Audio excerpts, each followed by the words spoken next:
Sorry that I am 2 minutes late. I'm still not used to this new live streaming thing.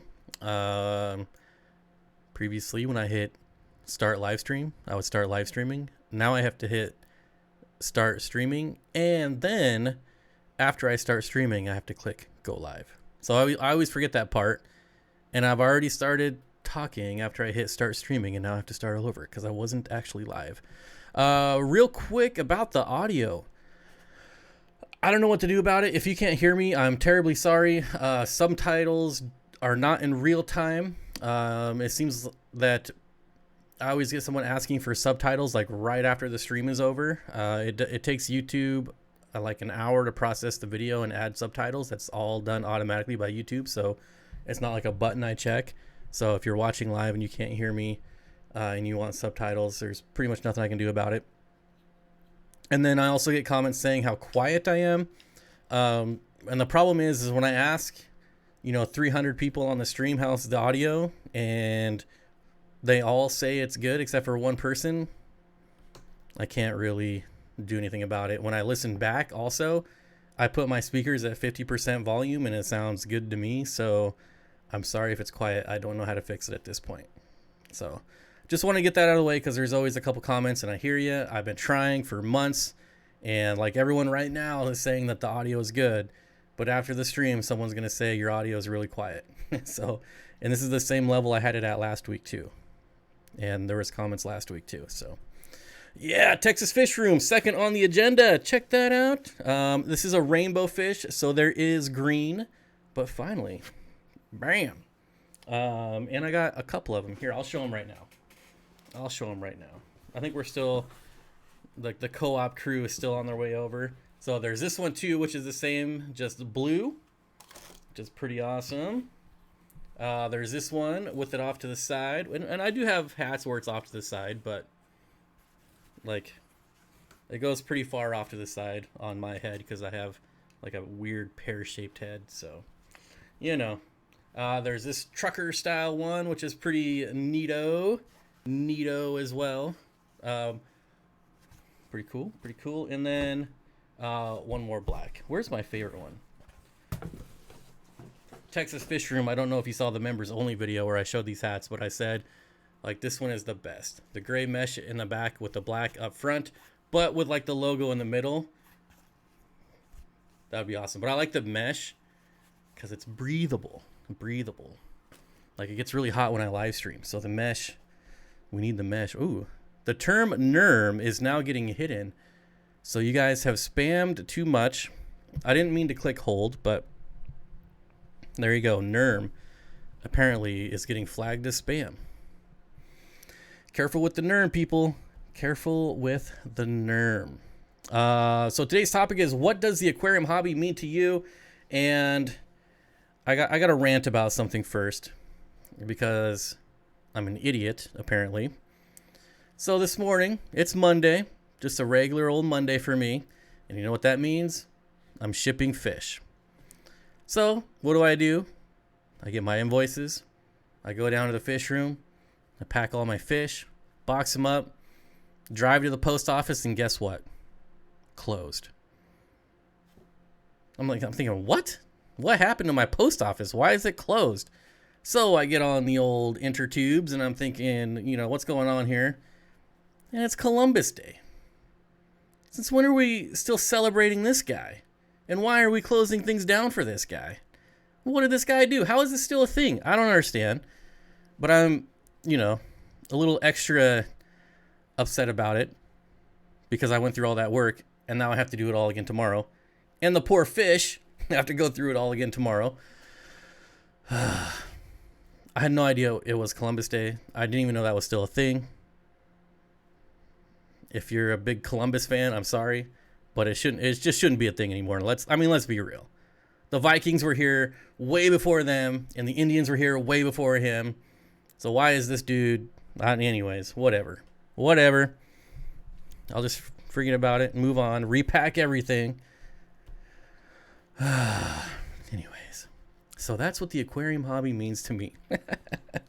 Jesse did the same thing. Like, what? And I get it. it's Indigenous People Day now, right? But when I go to the post office website and it says it's closed for Columbus Day, not closed for Indigenous People Day, closed for Columbus Day. Get with the times, people. Get with the times. Anyways, so that was my day. I wasted my entire day, and now I get to do it all again tomorrow.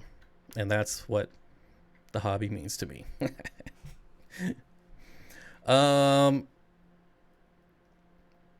He's famous for discovering uninhabited land that was already inhabited. Yeah. And the dude sold... Anyways, we're not even going to get into it.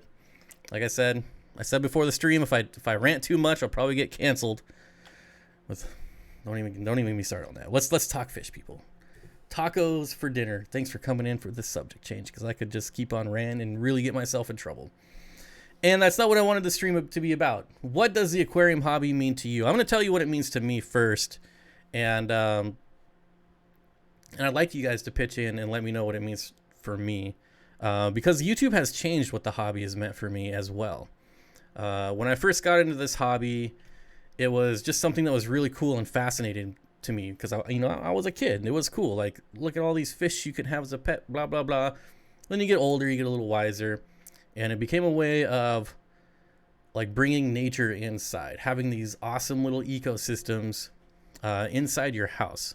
If you don't know, if you're new to the channel, I'm a huge nature nerd. I love hiking. I love going in the mountains. I love rafting. I love going boating, anything outdoors, right?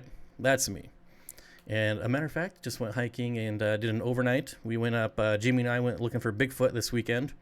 Didn't find him, but there was all these like cool little streams and tarns. I like saying the word tarn because hardly anybody knows what it means. But a tarn is a little pool. And anyways, it was a really cool little place. And so anyways, it's about bringing nature into my home, right? It allowed me to do that. It allowed me to set up ecosystems. And if you include salt, there's literally like a million things you can do with fish tanks. Like, there's no limit. All of my hobbies, they kind of go like this. Like, I'm really into this thing for like 2 years and then I'm done with it. And then I get a new hobby and I'm into that thing for like 2 years and then I'm done with it. It never fully goes away, but I'm like really hardcore into it for like the first couple years and then I kind of back off. But it's never been, with the exception of like, taking a break for college, it's never been that way with this hobby. It's always been a staple in my life. It's very calming. If you have a stressful day, just sitting in front of your aquarium, it's nice. I mean, look at this aquarium behind me. This is not mine. This is Rio's. But imagine having a tough day at work and just getting to come home and look at this. And I know, like, this is probably the exception. I don't know how many people can have tanks like this. I mean, Rio is pretty sweet, but regardless of it's beautifully aquascaped or not, it's just calming. Jimmy says, we did hear a big thump though, heart race, because we figured it was a bear. But was hoping it was a Bigfoot. Yep, Dragon Lair, no Bigfoot. Nope. Andrew Miner says, I call it phases of obsession. Now, I'm not going to lie. There's definitely hobbies. There's about 3 hobbies that I've had my entire life that'll never go away. But there's all these other hobbies that just come and go, right? Danny Does Life says, yes, nature inside. We can talk about like the whole other part of this aspect is like, there's not just aquariums. Like, Danny is really getting me into plants. We went to Home Depot the other day and I was like nerding out in the plant section. I bought a bunch of house plants. Like, I think I've bought maybe like 2 house plants in my life, but they had some on sale. So I bought a bunch. Now I have house plants. Now I have more nature in my house. And Andrew Miner, welcome to the Steen Dream team.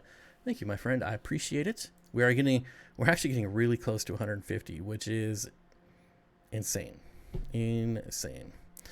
Those Squatch soap YouTube commercials. Oh man, that was funny like the first time, but now they're just annoying. Josh's World says, who is Rio? Rio is a young adult. And he makes really sweet aquarium videos. I'm about to link you his channel. Here you go. Check this channel out after the stream. Don't leave the stream. Check it out afterwards. Tank is great. Yes. Yep. Inglorious Bettas. Yes. Plant Convert. Inglorious Bettas. How's it going? It's been like 10 years. What are my other hobbies? Well, I have collectoritis in a few different hobbies, so I don't really have time to get into all of them. And yeah, Bigfoot was excited when Bob told me you were going. Yeah, I mean, I think I'll see one eventually. You know, you gotta stay positive on these things. Positives. Sorry, didn't mean to call you Bigfoot. Josh's World, I'm still here. I think I'm lagging. No, not this again. Not this again. Well, while we are lagging, I will say thank you to the Fish Tank Barn. Almost time for pie. By the way, your audio is good. Thank you for the $5 super chat. Joel JZ, thank you for the $1. And Rob Pinkham, thank you for the $1 100 super chat. I appreciate it. That kind of brings me, not that that's why I'm on YouTube, but I don't know like how engrossed in this hobby I would be if it wasn't for the friends that I've made on YouTube. I think a lot of you guys can kind of agree that you don't make a lot of friends in this hobby as far as like local friends, right? I mean, there's not a lot of people local to me that have like 30 plus fish tanks, 10 fish tanks, even 5 fish tanks. And normally when people come over, they're like, whoa, psycho, what's going on around here? There's fish tanks everywhere. I breed canaries, my other hobby. Ooh, see, that's the next thing I want to do. Bring more nature in. I want to build a paludarium. I've already started planning it. That would also house birds. So we'll see. We'll see if that ever happens. It's got to be really, really big. All right, we got enough people saying I'm not lagging. Me, not you. All right, we're back. Josh's World says, I'm assuming, community tanks, not live. I was talking to my brother the other day and came to the realization I've been keeping fish longer than some fish tubers, started around 16 and now 37, 20 plus years. Yeah, and you know what? Fish tubers, I don't even know what to say about fish tubers. Like, I'm talking about friends like that are not even like YouTubers, just people that I've met, right? Like Candy, she's not a YouTuber, but obviously we're friends. And then, you know, obviously Jimmy and Cory are YouTubers. But I'm talking about like just, it's crazy to think that aquariums, like there's 45,000 people. Like I could fill a stadium with the amount of subscribers I have over fish tanks. That's just weird and crazy. I don't know. And that really, I don't even know if I can accurately describe how that makes me feel. Like I couldn't even imagine someone with like 500,000, 1 million subscribers, you know, all these bigger fish channels. That's crazy. I don't know what I'll do if I ever get that large, but when I get that large. No more if. My membership is 23 months old, 1 month to the biggest anniversary. Yep. Oh, man, it's crazy. 2 years of memberships. That's the other crazy part. Like, not only is there 45,000 subscribers, but there's almost 150 members. It's insane. So I'd like, you know, there's some stories that I've get that I don't want to share, but there's stories that YouTubers get, and we've all got them. When us YouTubers get these kind of stories, we kind of share them with each other because it's uplifting. You know, I got an email saying that someone was going through a really hard time and they got through it by watching my videos, and I'm just like, my videos? Like, you must have been going through a really hard time if my videos made you feel better. And, you know, it feels good to get those emails. You know, I can't deny it. And that's also what essentially this hobby, bringing YouTube into it, has, you know, bring that aspect to it as well. So it's got a couple of those emails. They're always emotional. And it's just nice, I guess. It's nice to be able to help someone through that without even knowing it, I guess. We need more American aquatic plants tubers. Getting there. Getting there. When the fish room is done, they're all going to be planted, getting back into CO2, and we'll see. I've been nerding out on a lot of the Green Machines videos, who doesn't upload videos anymore because I think their store shut down. But the Green Machine is a YouTube channel. It is also was a store in England, I think, somewhere. Not sure. I'm probably wrong. But I think the store shut down, so they stopped making videos. But it's all just like aquascape videos. And towards the end, they started doing more like jungle type aquascapes, which is right up my alley. I'm definitely more of like the jungle look than the Dutch look. So you don't know what the Dutch look is? That's like this little section is this plant, this section is this plant, this section is this plant, and that's it. It's very well manicured. It's like a professionally landscaped yard. Whereas I just like to plant my plants and let them grow wherever they grow. That's what I mean by the jungle look. Brian says, don't downplay the beneficial effects of aquarium keeping, and you do a great job for the hobby, Bob. Well, thank you, Brian. I appreciate it. I'm definitely not trying to downplay the beneficial effects of the aquarium hobby. Maybe I was downplaying like the YouTuber's effect, but that seems kind of braggy, but I don't know. There's not very many fish tubers that actually know what they're doing, and I'm one of them. I know a lot, but I'm definitely far from an expert. The question I'm asking myself is, when does it change from keeping fish in a glass box to an aquarium, and we are hobbyists? That's a good question. When does it go from casual? I think that would be the question, is like, when does it go from casual to hardcore? Like, when does that transition? Is it at 2 tanks? Is it at 3 tanks? Is it at 4 tanks? Is it at 5 tanks? Is it at 6? I could go on forever. Anyways. The green... Hey, Nisi's here. Nisi. Got to lurk and do water changes. 6 or more mods here, so we will be covered. Yeah, I don't really get spam anymore. It's nice. How about snakeheads are illegal where I'm at? Definitely out of the realm of possibilities for me. Yeah. Danny says, I've learned a lot from a good set of YouTubers. Some definitely don't know what they're doing at all, though. Yo, Bob, you ever used malachite green? Technically, yes. Yeah. And so, I mean, I don't want to get too much into like what YouTubers know and what they don't. I guess I opened that can of worms, so I apologize. But it's pretty easy, I think, to figure out who knows what they're doing and who doesn't. At least for me. I mean, I don't know. Anyways, Dank Tank says, yo, Bob, you ever use malachite green? My L182 eggs always fungus when they get kicked, and have been using methylene blue, but can't find it. Just had a batch kicked. I have used malachite green only in the form of Paragard. So never for eggs, and just as like a precautionary thing. Paragard is a very mild medication because there's very mild amounts of malachite green in it. So there you go. That's my only experience. Pretty sure snakeheads are illegal across the U.S. Probably. One of those things like Asian arowanas. See, I can kind of get snakeheads being illegal, but I don't agree with Asian arowanas at all. Although, I bet you could go down to Florida and catch snakeheads. Like, Florida has everything. It's just a cesspool of everything down in Florida.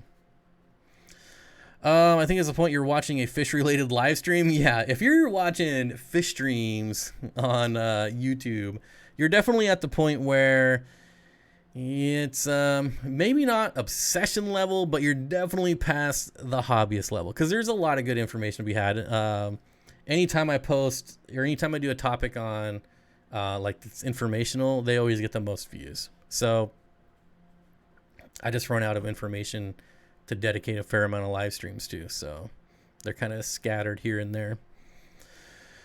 Legalize arowana. Absolutely. Absolutely. I've never understood making things illegal that would never survive. So a blanket ban on Asian arowanas doesn't make sense to me. But if you said, okay, Alaska can have Asian arowanas, but Florida cannot, at least that makes some sense, right? Because they'll survive in Florida. They will not survive in Alaska. They will not survive in Washington. So yeah. Aren't Asian arowanas illegal because of their conservation status? No. I mean, that might have been like back in the 70s or whenever that legislation was passed. But like all the snakeheads that go to Canada, arowanas, they're all captive bred. Even Bosemani rainbows are critically endangered in the wild, and yet they're the most common rainbow fish in the hobby. So it's all about captive breeding. Like maybe back in the 70s, like I said, I don't even know when that law was put into place, when Asian arowanas got added to the list, but maybe back then it was an issue. And I know it's still an issue, like of them harvesting out of the wild. Like there's a purple arowana, and they refuse. There's one person that has these Asian purple arowanas and absolutely refuses to tell people where to go get them, because obviously they're gonna go get just collected in mass. So, what is connection to the co-op? I don't know what that means. What is connection to the co-op? Yeah. We have everything living in our waters. Florida's ecosystem is made of non-native species everywhere. Yeah. I mean, at this point, they might as well just be legal in California or in Florida, because you already have everything in the world living in Florida anyways. Oh, man.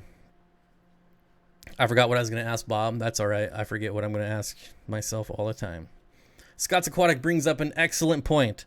Hit the like button if you haven't. And also, I forgot to mention at the beginning of the stream, if you're a part of any groups or anything and you like to stream, share it out. My marketing budget is 0, so I really appreciate people who share out the streams and the videos. It means a lot to me. Maybe one day I'll have a marketing budget, but right now it's 0. Oh, and I don't know if Texas Fish Room is still here, but I wanted to say thanks again for the hats, because I have been trying to get these for like 5 years, and I finally got them, and they're super awesome, and I really do appreciate it. You can catch wild Oscars on the side of the road in Florida. I do want to go fish collecting in Florida.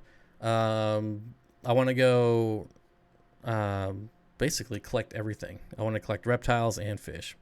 Hey, Texas Fish Room still is here. Florida, the pleco capital of the world. Yeah. Common pleco capital of the world. I would, but I'm in Facebook jail. I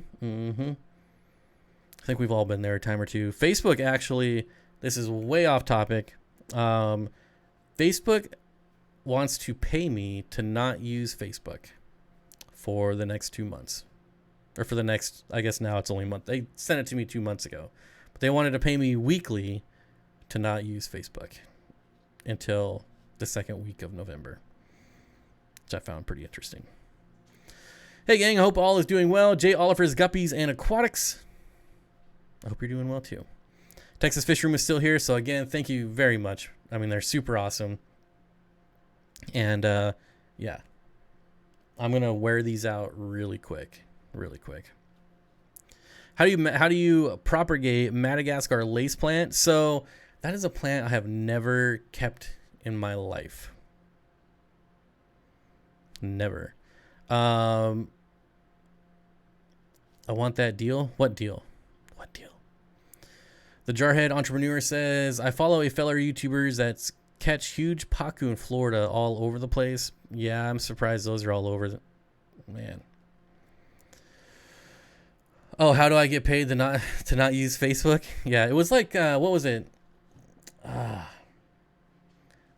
have it somewhere. It was like $30 a week. So, yeah, Sarah, you hit the nail on the coffin right there.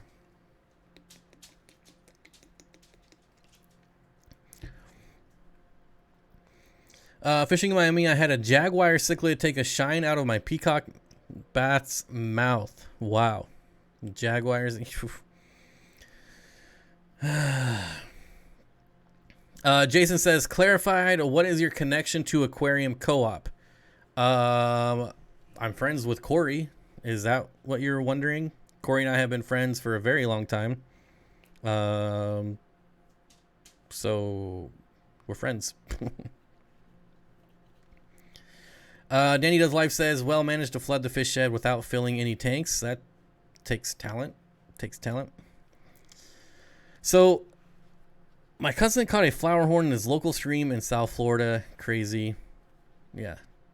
I'm sure there's so many different things in Florida. Like, I wouldn't be surprised if there's even zebra plecos somewhere in Florida. You look at all these farms, anytime there's a hurricane or flooding, anything like that, all these ponds, they got to flood. There's got to be overflow. They got to go somewhere. Like, I don't see how, like, that's a thing, seeing as how it happens, like, every year. Every year there's some hurricane that comes through and blows everything over. Floods, fish farms. I don't know. Emily says, thank you for the fab content. Just got my first 75 gallon and want Rainbowfish. Which ones? Only had small tanks until now. Live in Seattle. Emily, when it comes to picking out Rainbowfish, it's really just picking out what colors. Like, just say, what's your favorite color? And then go get that Rainbowfish. If blue's your favorite color, go get turquoise. Yellow's your favorite color, go get yellow. There's really a color for everyone. That's why they're rainbow fish. I'm friends with Cory. Love the way you said that. I don't know. It's kind of a weird question. Like, I mean, maybe asking if I'm sponsored by the co-op. I'm certainly not sponsored by the co-op. I'm not sponsored by anyone. However, I am accepting offers. As long as I like you.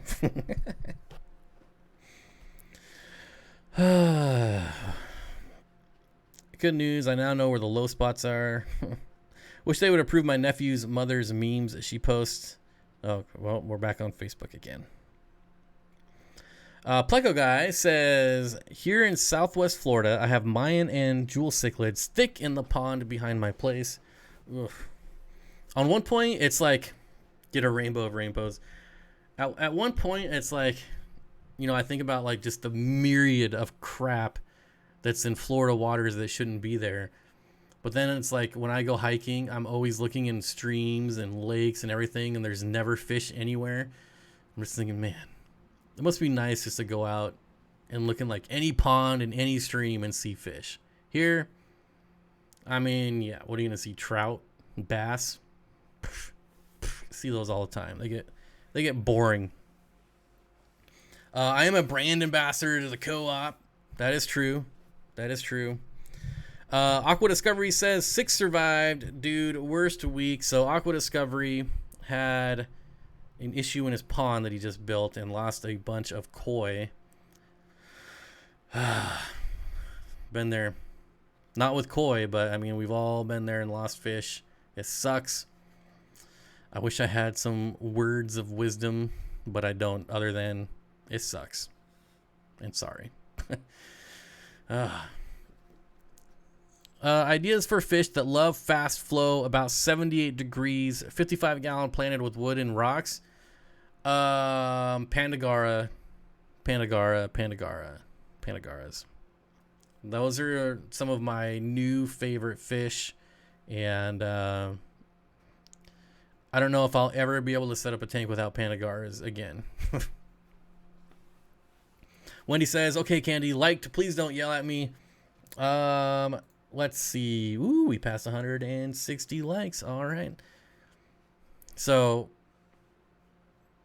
I thought I saw someone. Oh, there we go.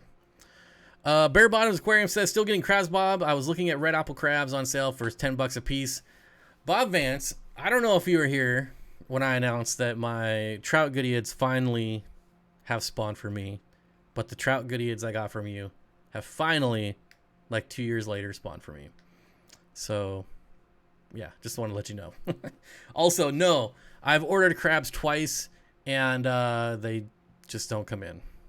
So, I'm not going to pay retail for them, because once you get wholesale accounts, you can never go back to retail. Never. Seriously, half of you haven't hit the like button. What's the problem, people? Zen Ginger. Every time I say like, it goes up by 10. So I wonder if I just say like 100 times, if I'll get 1,000 likes. I don't know. Friended Guy says, Panagaras are so versatile, fast flowing, moderate flow, little flow. They can do well in all of it.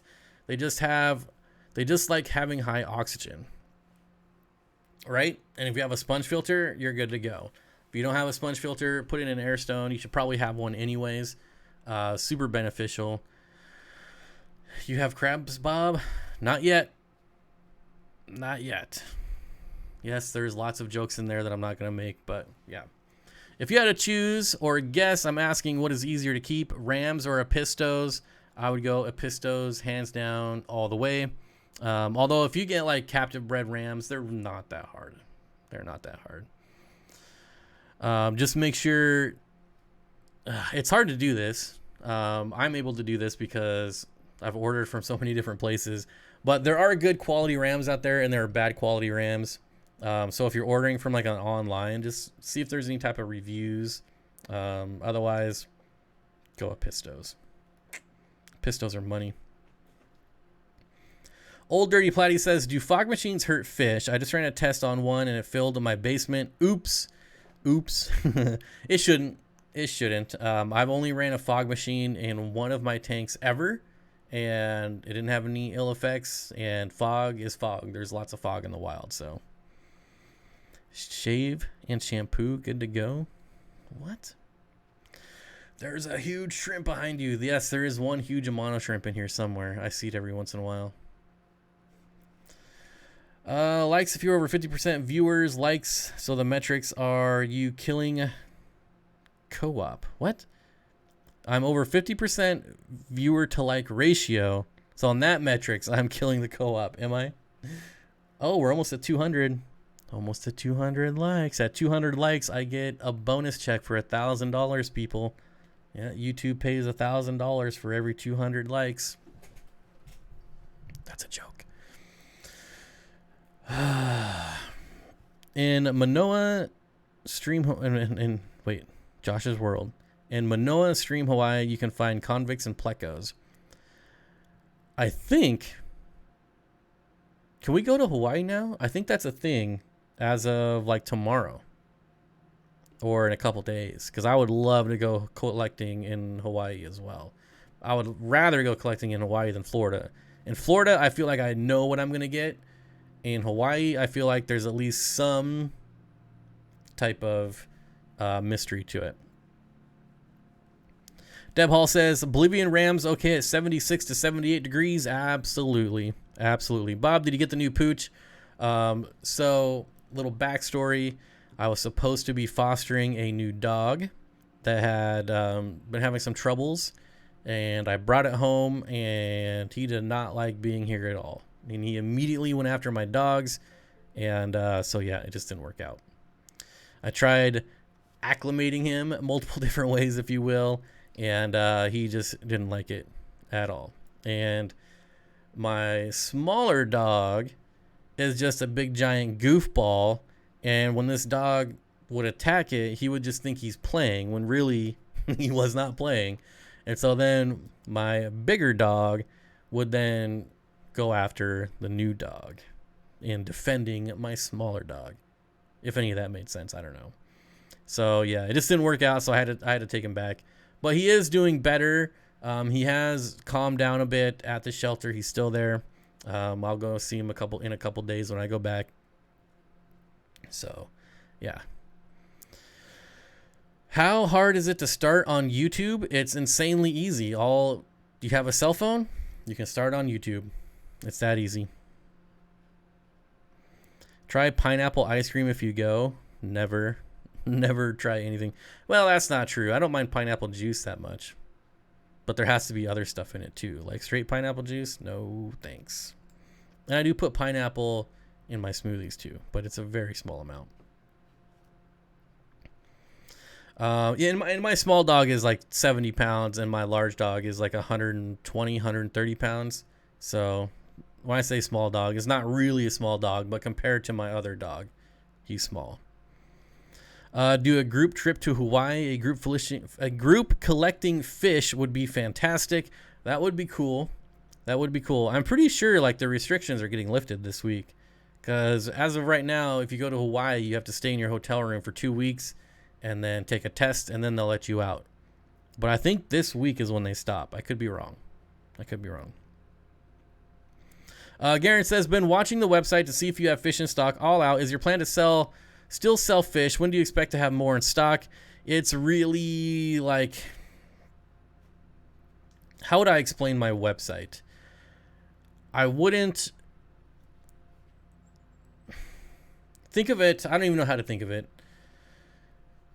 I don't even know. Like, you think I would have like a plan for the website? I still sell fish. I still ship fish every week. I mean, I started like a month ago, but things sell out immediately.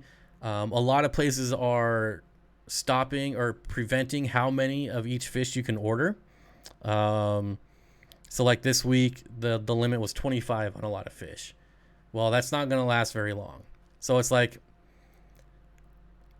do I buy 25 fish? That's like 2 orders, maybe 3 if people don't order a lot.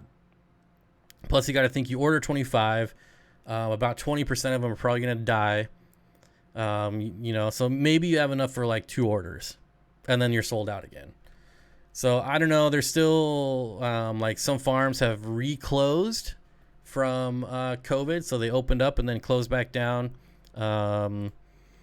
There's flights just got restricted again as well. So it's like, I don't know. People ask me what I'm doing on my website. I don't know. I'm breeding orange shrimp, so I'm going to be adding orange shrimp to the site probably next week. And I got a good amount of them. But, yeah. I don't know.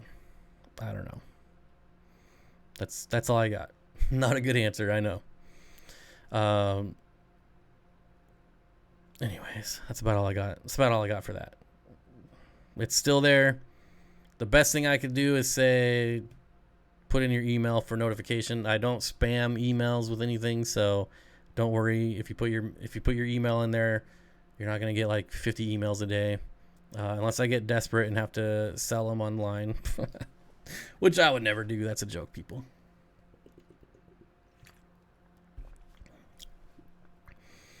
What separates you from KG Tropicals and Aquarium Co-op?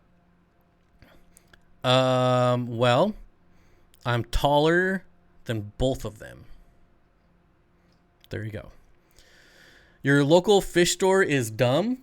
I don't have a local fish store. I don't even know what you're talking about, Danny. That's funny. Your local fish store is dumb. I agree. I don't have one. So if it's dumb, it's dumb that I don't have one. And you know what? I still get thoughts of like starting my own, but what if I run it like I run my website? Maybe we'll have fish next month. I don't know. Yeah. Bob Kaler with the $1 super chat. Thank you, my friend. I appreciate it. Kenny, join the Broke Club. The Broke Club. Just make sure you have pea puffers and not leopard puffers. I do have pea puffers, actually. I did get some in. But again, I was limited. I could only bring in X amount. X amount died within the first day. It's pretty normal with pea puffers. They usually come in with parasites and worms. So I honestly, by the time they're out of quarantine, I could have like a dozen, and they're going to sell out in the same day I put them on the website. Wasn't talking to you. Okay. Is it okay to have a pair of Epistles in a community tank? Absolutely. And a matter of fact, I am building that tank right now. There's going to be a new series on my channel. I'm calling it "What Would You Do?" That's not going to be the name of the title of the videos, but that's just what I'm like when I plan this stuff out, like in my day planner, my week planner, I don't even know, planner, whatever. That's what I'm calling it, because one of the most common questions is, "Hey, I just got a 20-gallon. What would you do with a 20-gallon tank?" And so now I'm going to do an entire playlist of setting up just 10-gallon tanks, 20-gallon tanks, 40-gallon tanks, 5-gallon tanks, all these different size tanks. So when someone says, hey, what would you do in a 20 long? I can be like, bam, there's a video. That's exactly what I could do. And one of those videos that it's coming is Epistles in a community tank. So there you go. Anyways, I'll read the whole question. Is it okay to have a pair?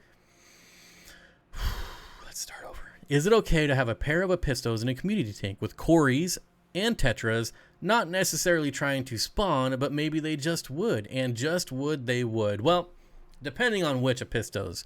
If you got Epistogramma cockatoides, they would probably spawn. Panduros would probably spawn. Hongsloi might spawn. Any of the common ones would probably spawn if they were happy. But yeah, absolutely. The only thing you'd have to watch out for is when they do spawn, they're not going to let any fish near their cave. And also, after they spawn, the female can become like super hyper aggressive, which is kind of weird how Epistles work. So normally before the spawn, again, this is just my case. I've bred multiple different species of Epistles. So before the spawn, it's like the male that's like super aggressive, like, get in my cave and let's do it. And then afterwards, the female's like, get out of my cave now. So like, it goes from the male being dominant, they spawn, then the female turns like hyper aggressive and doesn't even want to see that male in the tank. And sometimes I've missed that. I've missed the spawn and come back to the female just absolutely shredding the male.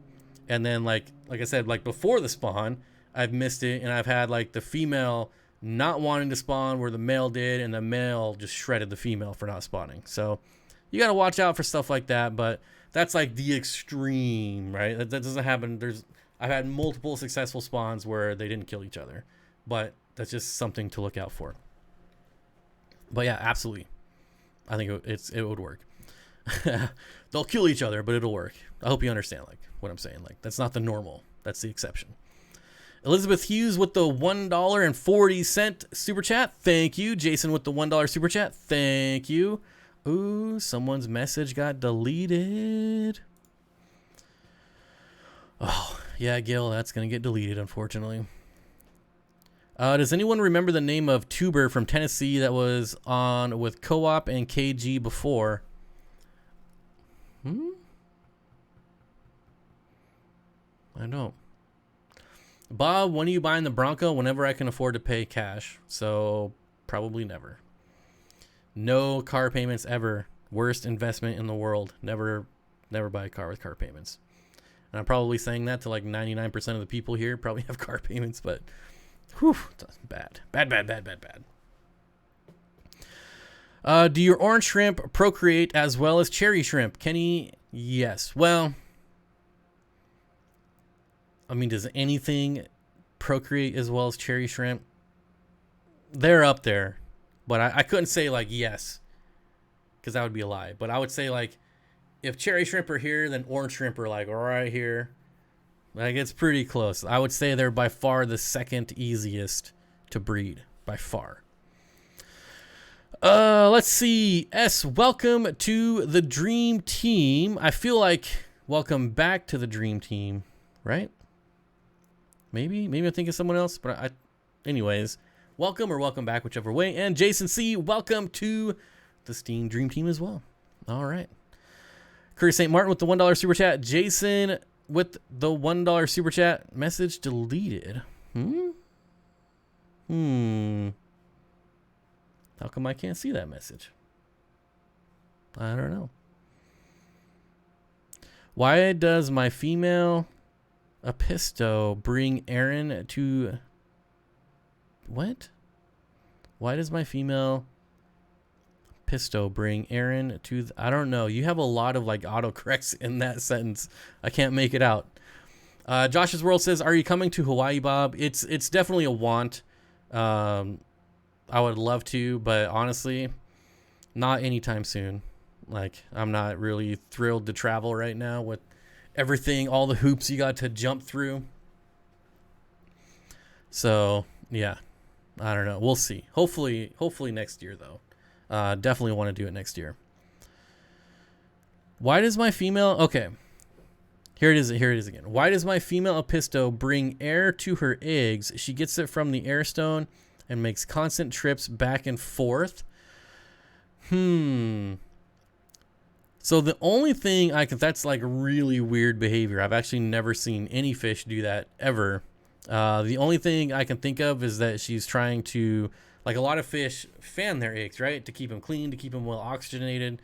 That's the only thing I can think she's doing is like she doesn't know that she can just sit there and fan them and have the same effect. That's a really odd behavior. I've never heard of any fish doing that before. But that's the only thing I can think of is that she's, instead of fanning them, she's just like, I'm going to spit air on them. I don't know. That's just a guess. I've already said it, but I am amazed at the size of those shrimp. Yeah, I don't think people realize how big a mono shrimps get. They get really big. And when they're this size, they will definitely prey on other shrimp. Definitely.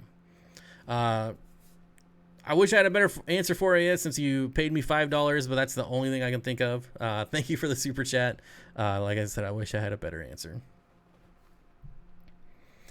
Have you tried anything other than snails to help trim down Amazon puffer's teeth? So I haven't had an Amazon puffer in quite a while, and I only fed it snails. The only other thing, what else could you even try outside of snails? I don't think of any other crustacean that would be small enough. I mean, there's freshwater clams, but they're going to be buried in the soil or in your substrate, so that's not going to work. I mean, shrimp to a certain extent, but not enough to trim teeth. Yeah, I've never had an issue with that, knock on wood, so far, so hopefully I never have to run across that. But sorry, I don't have an answer for you. Other than like giving them clove oil and trimming them yourself, which nobody wants to do that. Matthew Vargas says, yeah, I hear you, Bob. Funny you say that. I recently took on a second car payment. I thought of you when it was time to pay the bill. I was like, yikes, I need to get... Yep. Man, no car payments. I'm telling you. Chattanooga Ed, maybe River Life. Was it? I think River Life. It was probably River Life. Hey, Bob, I had to bring my 110-gallon tub inside, but all my floating plants all died. Do you have any recommendations for indoor light for a tub that doesn't utilize hanging from the ceiling?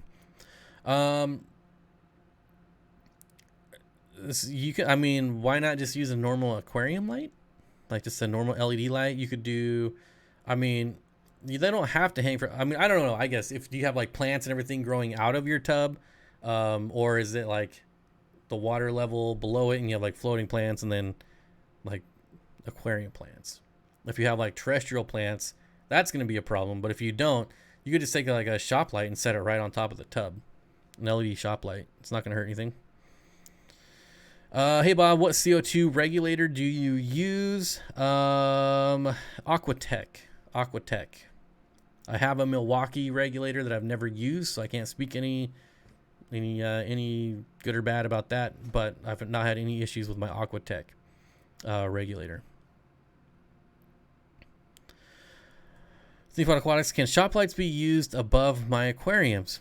Yep, that's what I use in my fish room. At the end of the day, it's going to come down to what plants you want to grow. I love my shop lights, but they don't grow the plants that I want to grow, that I'm going to be growing. So I'm going to have to upgrade to... I don't want to upgrade to Fluval 3.0s just because they're really expensive lights, but they are the best. There's no getting around it. So hopefully over time I can start to replace my shop lights with Fluval. It'll be like one every couple months. But like a Nubius, Java Fern, all those low light plants will do just fine with shop lights because that's what I use now. When you start getting into stem plants, that's when you're going to start having a problem. And it can definitely be done, right? Pogostemon Stellatus octopus easily grows on a shop light. But if you want... some species of Laguidia are not going to do well with a shop light. Some species of Rotala are not going to do well. So,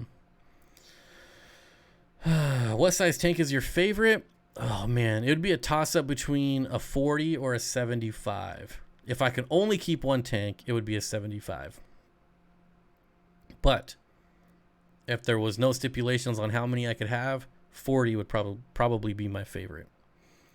When I first got back into this hobby, the very first dollar per gallon sale I went to, I was like, I bought out all their 55s, right? I'm thinking like bigger the better. And the guy was actually knew a lot about fish. The guy that was working at Petco, he's like, why are you buying these over the 40 breeders? I'm like, well, it's 15 more gallons. Why wouldn't I? And he's like, yeah, but you can do so much more with a 40 breeder. And I'm like, get out of here. It's smaller. You don't know what you're doing. And then I get it home and I start aquascaping them. And I'm like, man, it would be so much nicer if I had more depth. Because a 55 is only 12 inches. And if you start talking to like driftwood, things like that, it eats up that space really fast. And I was like, that guy clearly knew what he was talking about. So 55s went way down on my list of favorite tanks. Anything with depth now, 75, 40, definitely my favorite.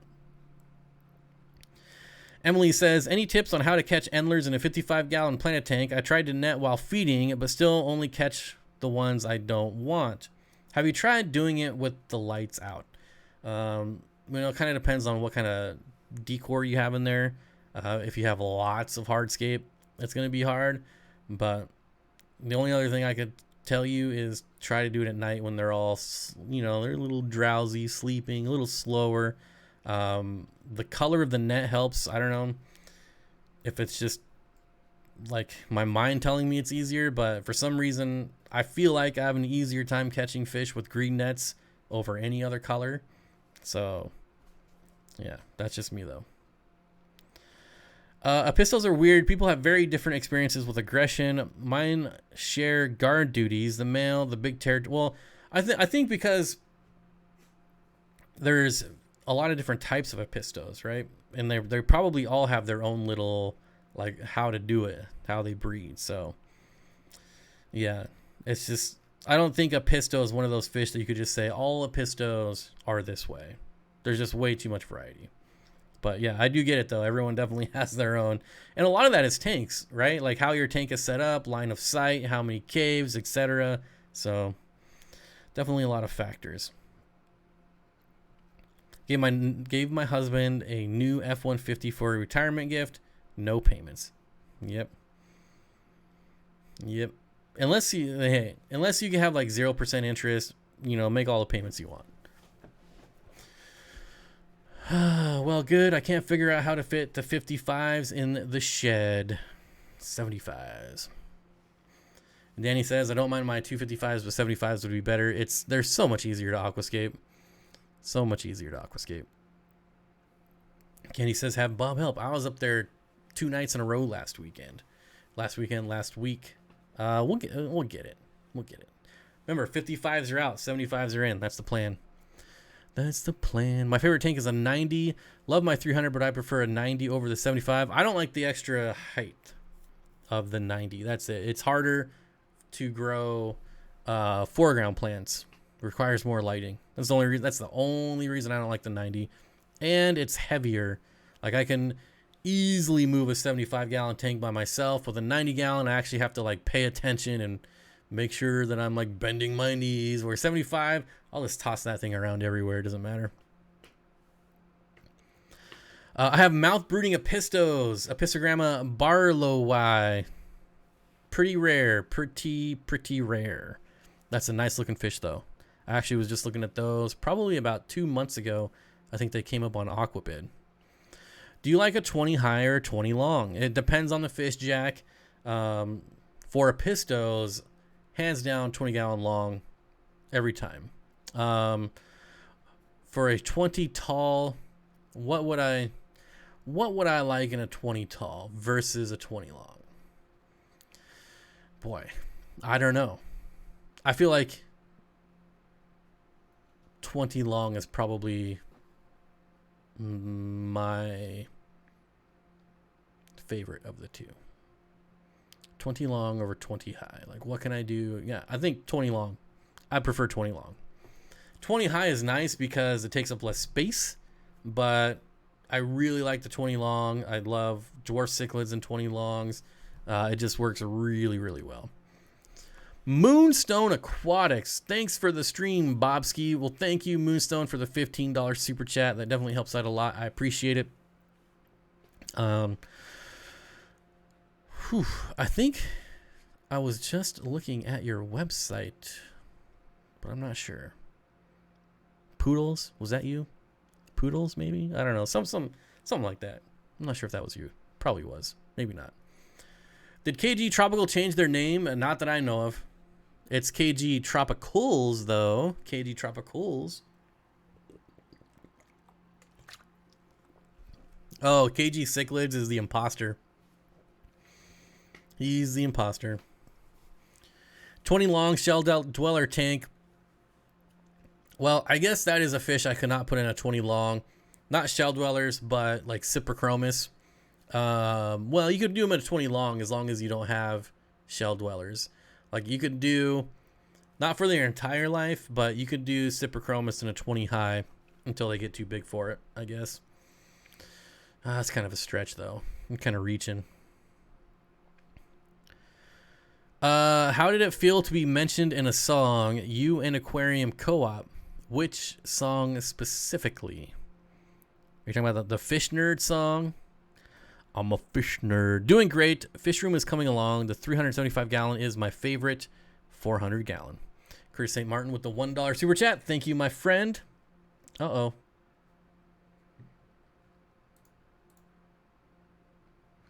Am I still here? This says I'm frozen.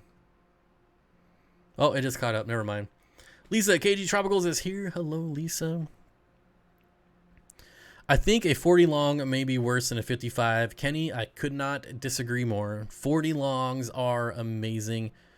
For the same reason I don't like 90s, I don't like 55s. They're too tall. A 40 long is, if you don't know, a 40 long is the same footprint as a 55, just 6 inches shorter. Makes it way easier to grow plants. Way easier. Way better tank in my opinion. Eric Furlow, what's up, buddy? Catching fish with a single net is just making it hard for yourself. I always use two or plus nets, something else, much less stressful. Also, what I do if I know that I have to catch fish out of an aquarium, I'll actually put the net in the fish tank the night before. And then by the time I have to catch them, they just think it's another ornament. I don't know. Probably does nothing, but it makes me, I feel like it helps. So maybe it does. I don't know. Mary Page Flynn, hey Bob, hey everyone, hope everybody has a great start to the week. Yep, TGIM, thank God it's Monday. I'm envious, love to have a chance at some of those species. Mick M, what species are we talking about? Epistogramma barley eye, yep, I had some fries, 6 to 10 each time, and just bought a pair of benchai. Epistogramma benchai, the Inca Episto is my favorite. There's not even really like a close second. The Epistogramma benchai is by far my favorite Episto. I think it's got like the coolest mohawk out of all of them. Yep. And I like the colors. The mohawk and the colors I think are the best. And hopefully one day I'll be able to work with them again. I used to have them a while ago, and then I gave them to a friend, and she had them spawning for a while and then had some issues with the tank, so we lost them all. Sucked. But hopefully I'll get them again. Mary Page Flynn with the $2 super chat. Thank you. I appreciate it. Danny says, Lisa, you helped inspire my 40-gallon Betta sorority. Well, they did find the secret, apparently, according to one of their videos.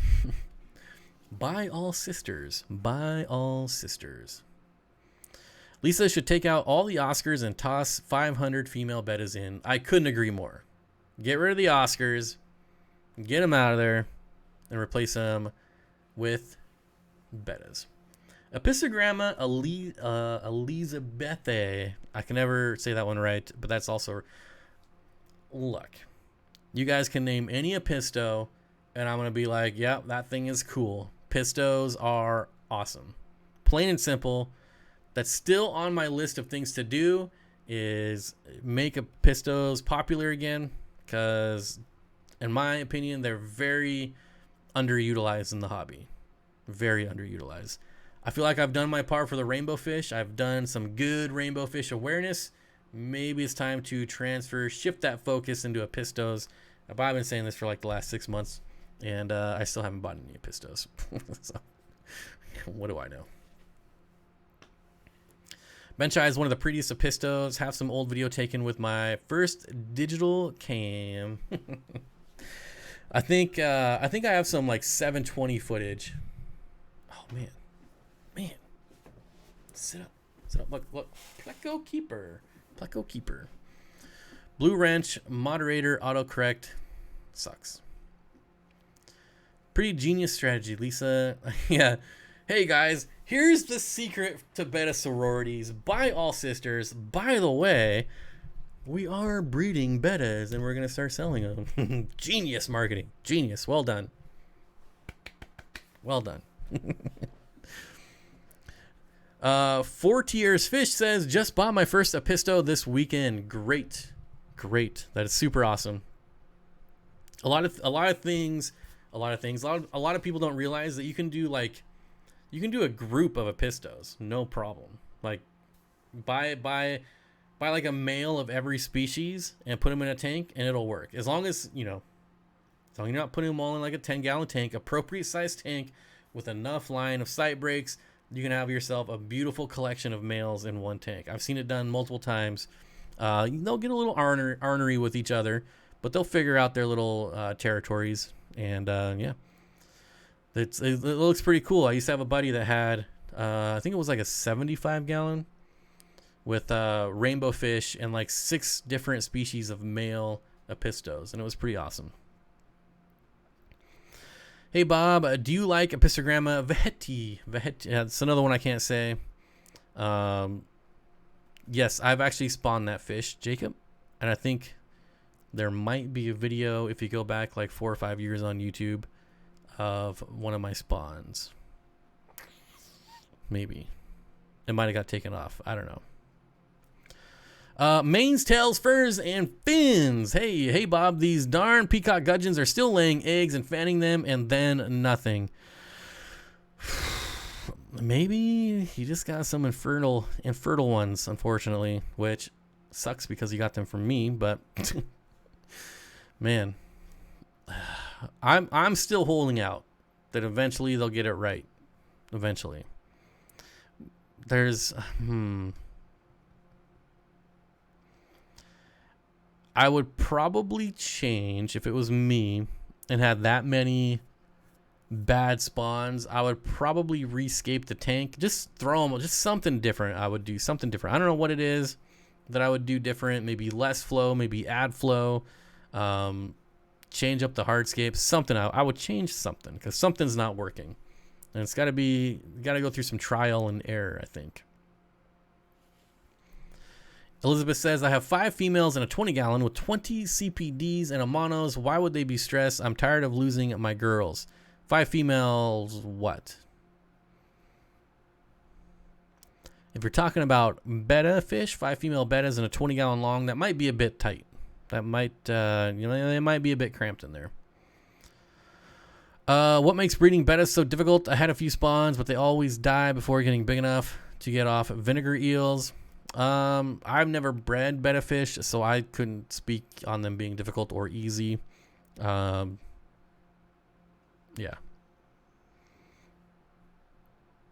Rhino guy says, at least your peacock gudgeons are spawning. Mine aren't, but they're also in a community tank and may not feel like it's a good environment. Josh's World says, saw the members video about the hats. Love them. Probably going to have a really long members video this week. Well, maybe not this week. Maybe next week. Of Jimmy and I's adventure. Jimmy and Bob's outdoor adventures. It can be stressful for them to be in a sorority in general, and constant stress can be hard on their immune system, opening them up to multiple infections. Black Label Carling, I think hits the nail right the head.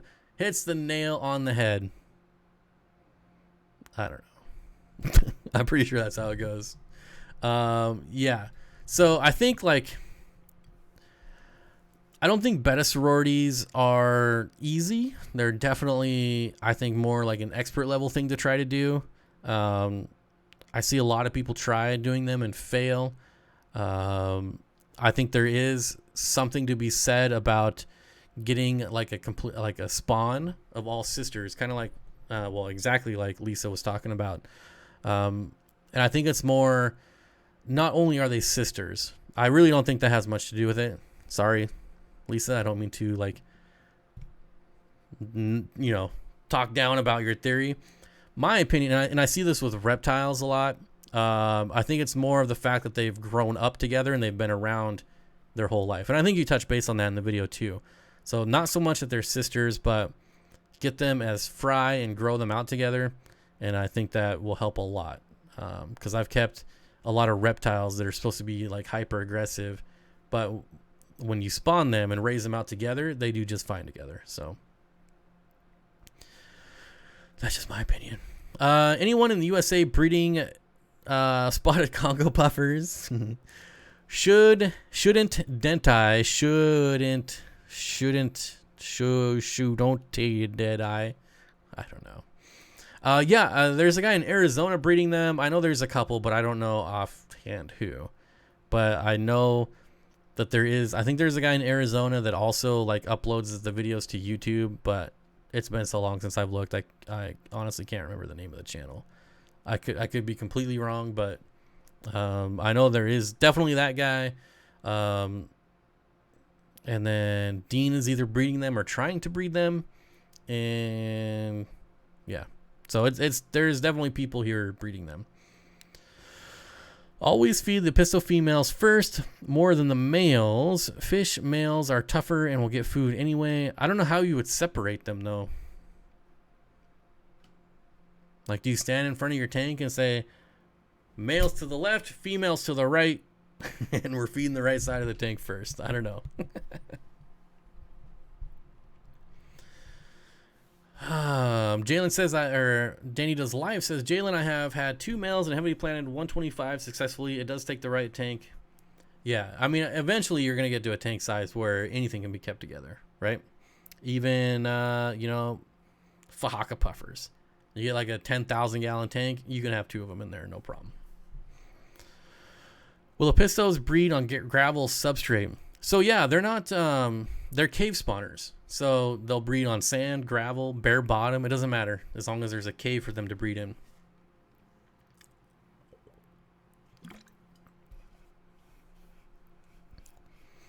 Do you live by Cory? We are within a 1 hour and 24 minutes and 53 second proximity of each other. Matthew Vargas with the $2 super chat says, A for effort, Bob. Showa Dentai. Show we didn't give up. Show we didn't die. I wish there was an electric blue Episto. There is. What's it called? What's the blue? I don't know. If Bob Kaler was still here, he would know. The blue. Oh, is it just steel blue Episto? Is that it? There is an all blue Episto. And it's like a neon blue. But I don't think it's steel blue. It might be, but I don't think it is. Maybe it is. I don't know. Curtis St. Martin with the $1 super chat. Thank you, my friend. 4 tiers. Fish says, I bought 3 Epistles and 3 Gudgeons. Not sure the sexes, just hoping for the best. The Epistles are too young. Yeah, I always do it in groups of 6. So when I decide I want to spawn Epistos, I buy them in 6 just to make sure. Epistogramma blue McMaster. I've actually never heard of that one. Why was my message gray? Isn't your message always gray? All messages are gray, right? Unless you're a mod or a member. I'm confused. Nisi says, hi, Chevy. Sorry, still lurking as usual. Always good to see Nisi. Epistogramma borellii. There is a blue version, but it's not like the entire body is blue. And I would Google it, but I would seriously be like looking for like 10 minutes. It's pretty rare. It's not an Episto you're just going to walk down to your LFS and buy. Epistogramma blue opal, blue steel. Is it? Okay, I'll just Google the blue steel one so I can know if it is that one or not.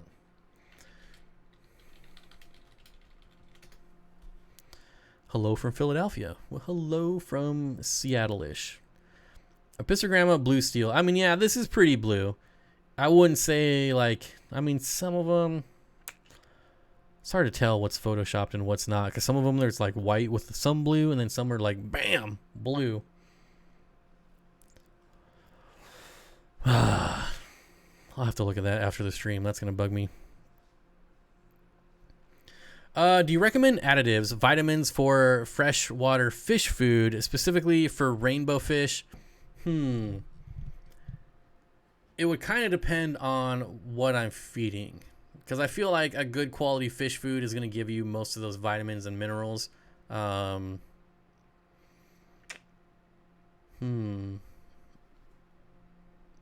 I don't know. Yeah, you know, I don't know that I would read about it for rainbow fish, but I do it for like my Mabu puffer. Not all the time, but I will soak them in minerals. Like, I'll soak the shrimp before I feed it. I have something called trace. I don't know. It's all trace minerals, trace elements, things like that. And I'll soak the shrimp in that before I feed it. Probably like once every couple weeks. Oh, excuse me, but not for my rainbow fish. I don't think I'd worry about it. Okay, now I gotta Google this species, because there is definitely one species when you look at it, you're like, that is neon blue for sure. And I forget what the Epistogramma website is, or I would just look at it right now, but I can't remember right now. Okay, what else we got? Josh says, probably the last live stream I can see live in a long time. Oh, that sucks. Why Josh? I can only make it because I have the day off. Work sucks. Yep. Hopefully I'll never have to go back to work again. Hey Bob, what is your take on brown algae? I'm not against it, but I'm not pro. I have no issues with brown algae. Normally, I'll always have something in my tank that eats brown algae, whether it's a bristlenose, autocinculus, a mono shrimp. So it's usually not a problem for me. And it's usually something I only get when I first set up a tank, like in that first 3-month period. You know, you get the brown algae, then you get the green algae. Everything's still settling in. If your tank is like 2 years old and you're getting brown algae, then I would probably be a little concerned. Who sells the best emerald tetras? My Petco tetras are breeding, but are all orange. Emerald tetras, like, I'm not sure what kind of tetra that is. Let me Google it. Emerald tetra.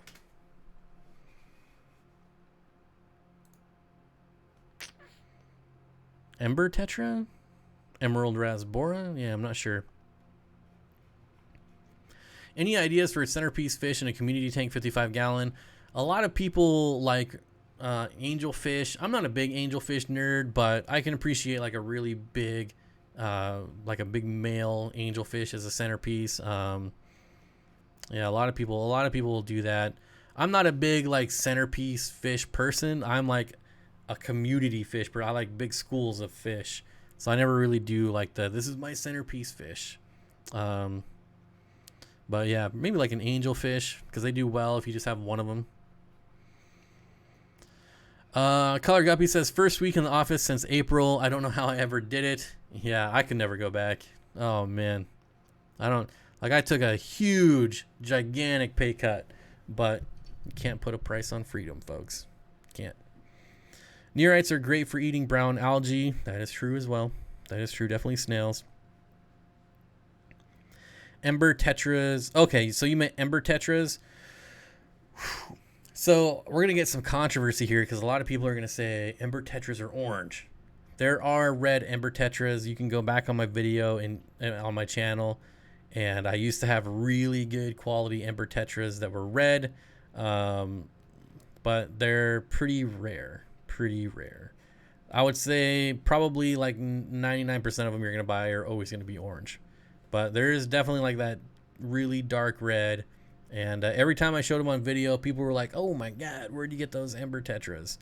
And yeah, the place I got them from, I'm not going to say, because I really don't like that place anymore. And I couldn't even guarantee you that they would be red, because it's been like years and years. I'm getting 3 dwarf fish and housing them with... Wait, I'm getting 3 dwarf fish and housing them with 2 rainbow gouramis and 2 rainbow cribs in a 20-gallon. Would that work? I know you're the rainbow expert. Well, rainbow fish, yes. Rainbow cribs, no. Rainbow gouramis, no. Definitely not. I just got gouramis a couple weeks ago for the first time in my life, so definitely not an expert. And then 3 dwarf fish. I don't like... What kind of fish? I'll tell you, though, if it's anything that's going to habitate the bottom, if your rainbow cribs are pairs, they're going to get angry if they start to spawn. So just be careful of that. Josh's World says, I'm so good at making algae and mulm. Does feeding krill to Ember Tetras help with coloration? Yeah, absolutely would. Yep. He a big, dumb animal? What? Elizabeth Hughes says, Candy, can you link join members? I see what I did now. Ideas for school, a fish in a 60-gallon with a 10.5-inch common pleco. Sarah Lynn Snow, rainbow fish. Definitely rainbow fish. Emily Myers says, orange is amazing. I do love the color orange myself. I guess there's too many Curtises here, are there? All I seen was Curtis and then the letter S. That's funny. I missed someone's mention. I have so many nets. Every time I go to the fish store, I buy a new one. Josh's World. Man, I keep slouching. Every time I order like hard goods, I always order nets. I have so many nets. When I need one, I can never find one. When I don't need them, I'm tripping over them because there's so many. And it doesn't seem to matter how many I buy. Whenever I need one, I never have. And I have the hook where all my nets go, but they don't ever make it back there. The hook's always empty. I don't know where they are. The last time I made an order, I ordered 12 nets. 12. I also color code my nets, which makes it a little harder. Like sometimes I'm specifically looking for a blue net. Sometimes I'm looking for a red net.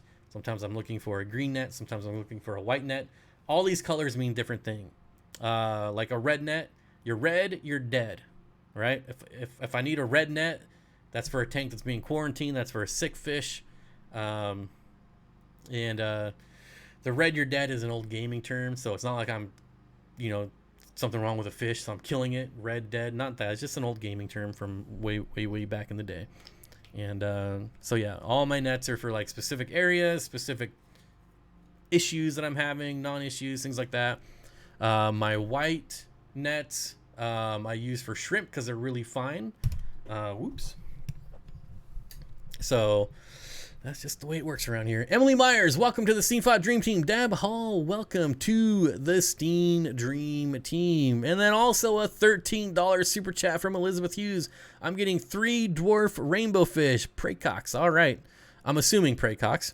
And housing them with 2 rainbow gouramis and 2 rainbow cribs and a 20-gallon. Would that work?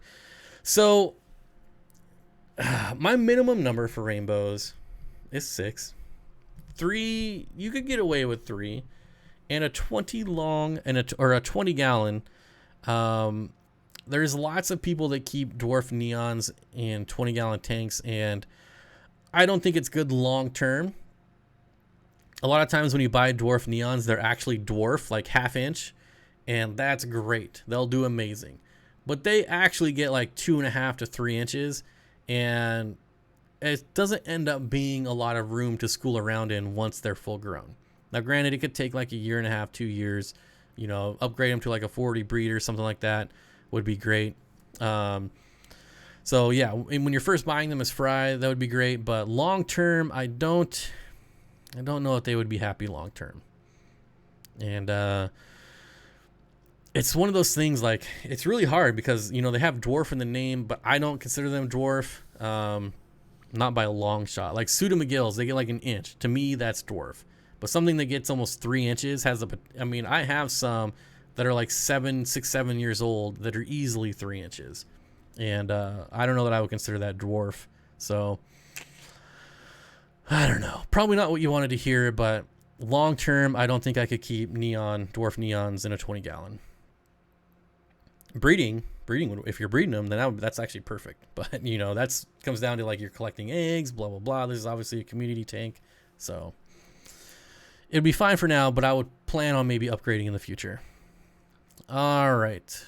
Can we please get 5 more likes? Please. Thank you, everyone. There you go. And he gave to himself. That is the only one I use. Thank you for the super chat. Yep. Thank you for the super chat.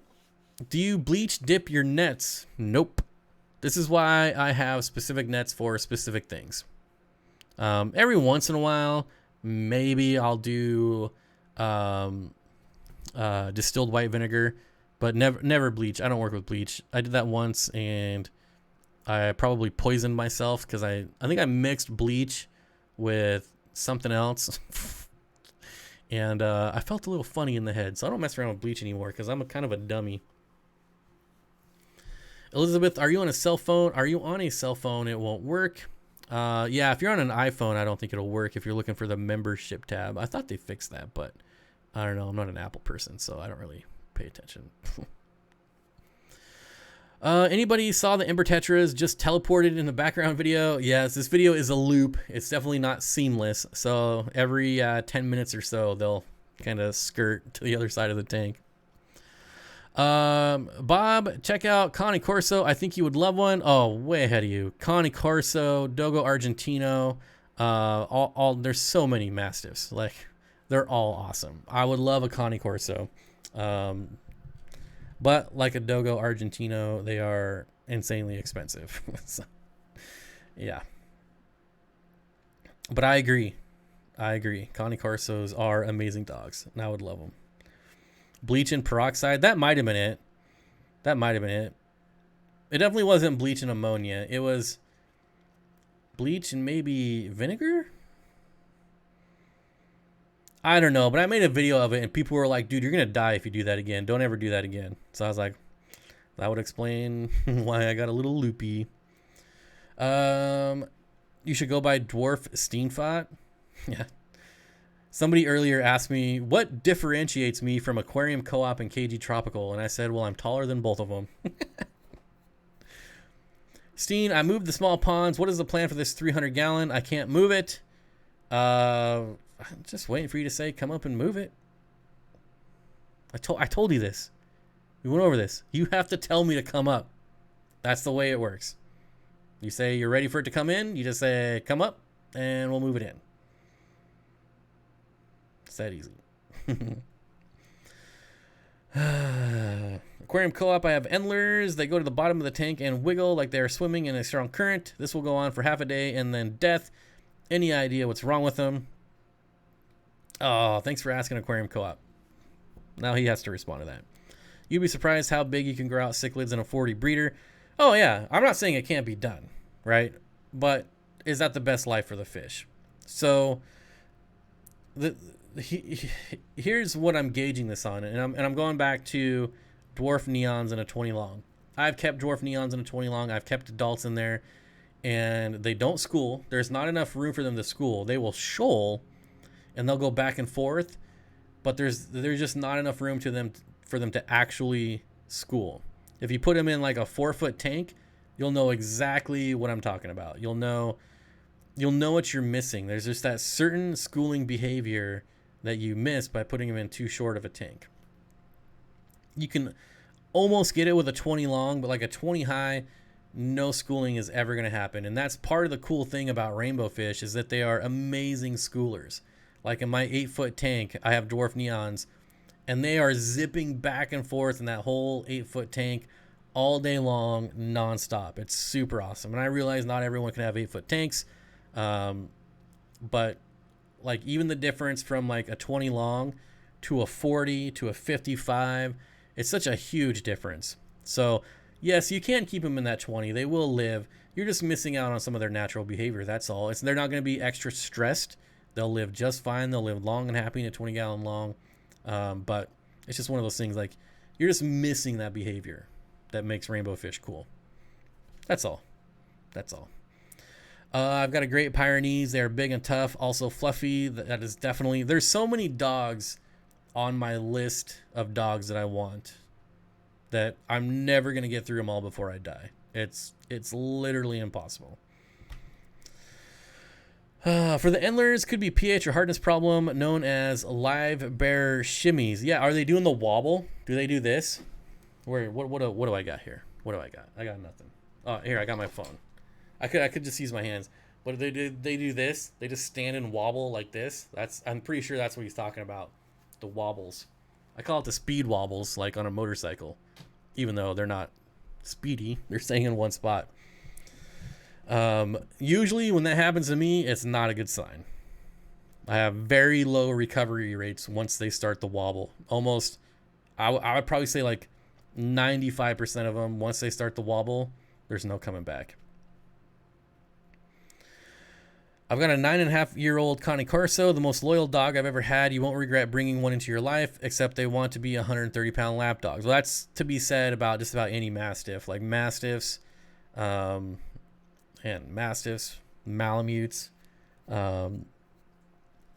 They're such awesome dogs. Such awesome dogs. Dogs I've had,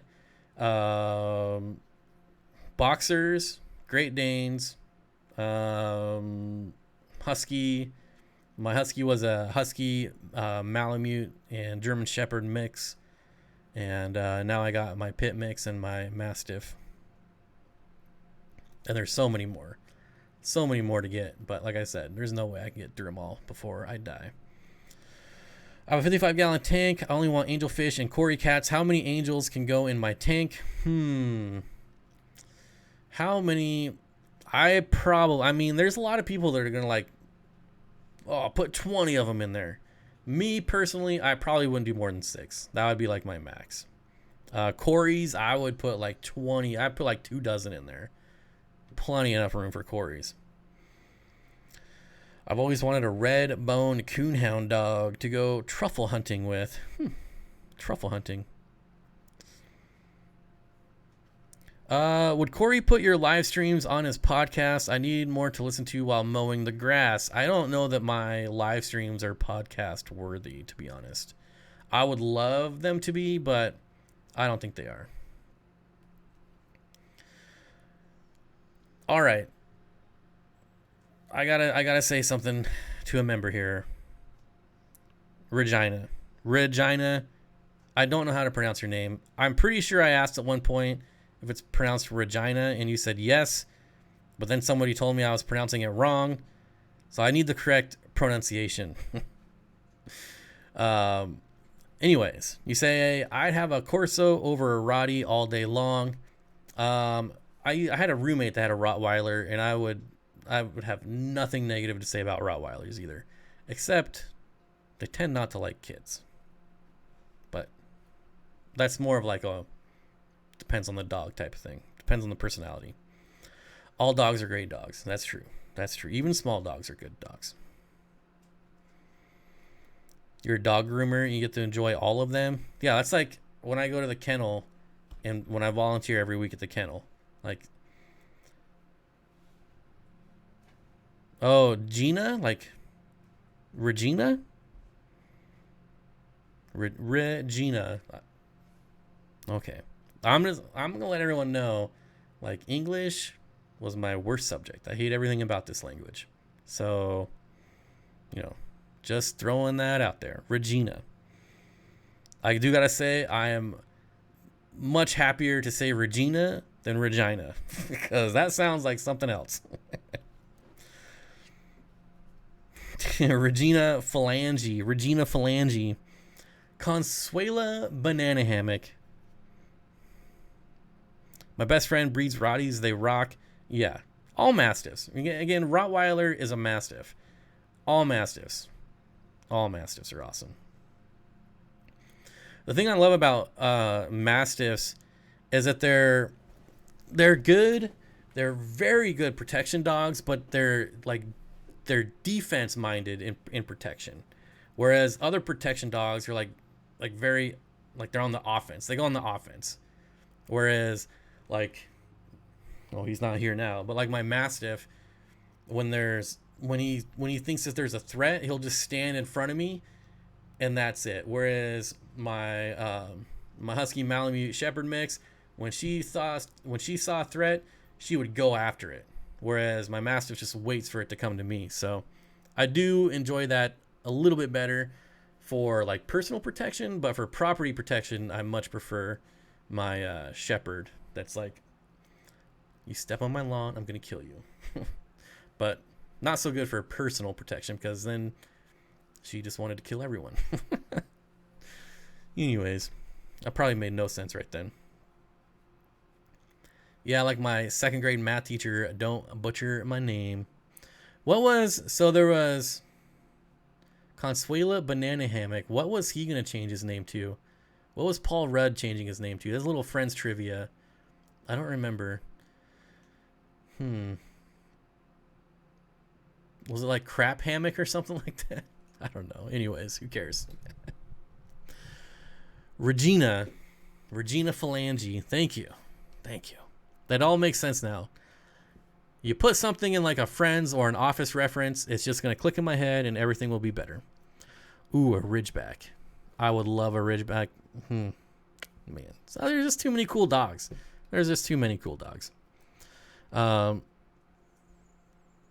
Yeah, I have a 9-year-old Dutch Shepherd. He's canine, totally dependable. All right, anyways. Aquarium Co-op brings up a very excellent point. The forums. The CARES forum. I could probably link that right now because I happen to have it up. This is probably going to be your best go-to place, in my opinion, right now. And I'm not paid to say this. I'm a brand ambassador, but it has nothing to do with this forum. This is probably your best go-to for help with any aquarium problems right now. It's super active. There's a ton of people there and a lot of really smart people there. So it is Consuela Banana Hammock. Well, yeah, and then what's his name? Was his name Mike on the show? He was gonna change his name to like Crap Hammock or something like that. Where's Jimmy when you need him? I swear. All dogs rock. All right, all dogs rock, people. All dogs. Bob, how do you go to a shelter and not come home with them all? My son just got a chocolate lab puppy, and I'm totally. It's hard. What made it easier for me was to not look at their names. I don't know why, but just not looking at. Well, I mean, obviously, right? You know their name. You kind of build a relationship with them. So for me, all their names are Buddy. Like, come on, Buddy. You want to go for a walk, Buddy? Hey, Buddy, how you doing, Buddy? They're all Buddy. I don't look at their names.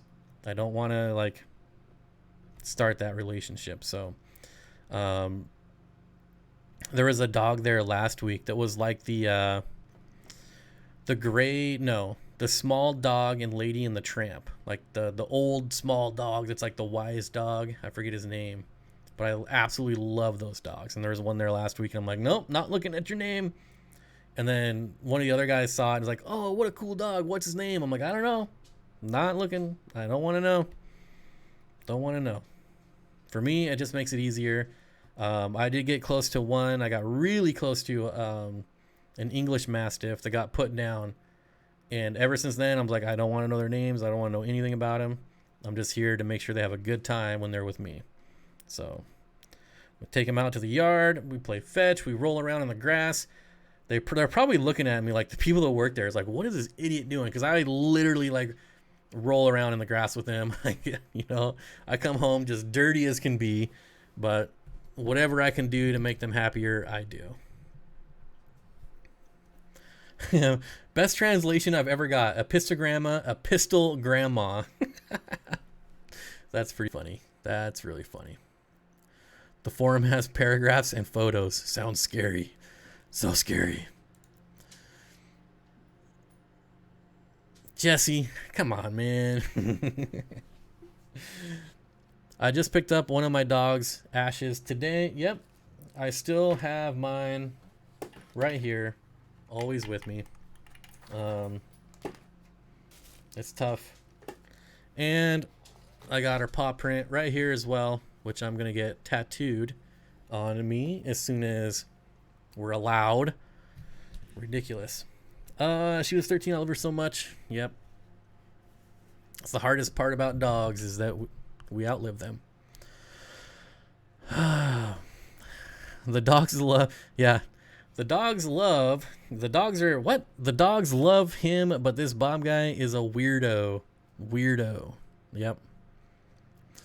Anyways, we're starting to head down that sad street, so let's bring it back to the happy street. The happy boulevard. Fish questions, people. Scott's Aquatics says, thank you for the 250 likes. Can we get to 275? Thank you, everyone. We only need 2 more. Also, only need... No, I'm not even going to say it. Nope. Not going to say it. Most people don't know that Bob has tattoos under his beard and hat. Yep. I have tattooed hair. So I lost all my hair, but then I just got it tattooed back on. And I actually have a scar that runs all the way along the bottom of my chin that you can't see because of my beard. That's not why I have a beard. But yeah, I got a real nice scar on my chin. Okay. Aqua Designs, Dolbeck Aqua Design says, good night, Bob. Nice cap. Thanks. I got a lot of them. I don't know, like I said, I don't know how to get more. I could, I'm gonna have to email them. I've already had a lot of people ask me, like, how do I get one? I want one. So we'll see. But I imagine they're going to be really expensive. I am going to get my Dalmatian stuffed when he passes. There's no way I would be able to look at my dog every single day like that. Man, that would be so hard. So hard. Anyways, flames on his head like Bam Bam Bigelow. There's a name you don't hear every day.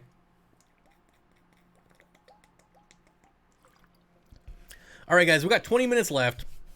Let's get these fish questions in. What time is it in Washington? It is 6:39, so we got 20 minutes to go. 20 minutes to go. My sister had a Dalmatian. Excellent dogs. Excellent dogs for sure. Chevy Fish linking my car channel. New video soon. It's been about 2 months, so we're right on schedule for the next car video. Cory telling stories out of school. What did you do, Bob? Cory telling stories out of school. What did you do, Bob? I don't understand the question. Cory telling stories out of school. What did you do? I don't get it. Sorry, Trish. I was actually not there for Aquarium Co-op streams. Normally I have it on the background, but my stupidity had me going to the post office when it was closed and then unpacking fish, all just to repack them again tomorrow. What fish is the best fish? Rainbowfish. Duh. Mr. Precious says, I want to run my fingers through your tattooed hair. That might be the funniest thing I've heard in at least 2 days. He's a weirdo.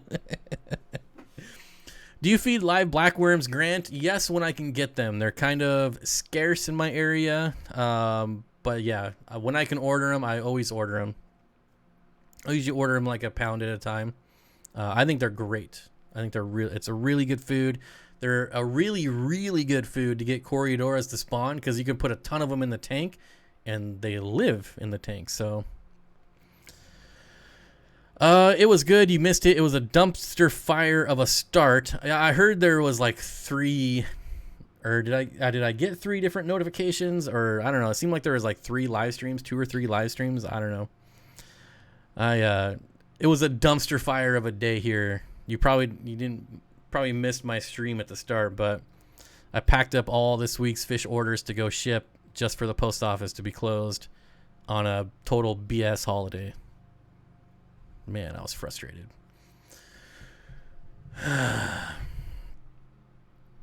Indoor fish keeping inside, one of the best names ever. The hobby means a lot to me. A DUI here, a DUI there. Now there's fish fry and not a bottle anywhere. So I am close to being in the same boat as you, my friend. Very good substitution alcohol. Fish for alcohol, probably the best substitution. Cory had to demonstrate persistence tonight, but positive outcome. Sarah Lynn Snow says, here's a question. You know any East Coast non-change fish stores that sell rainbow fish?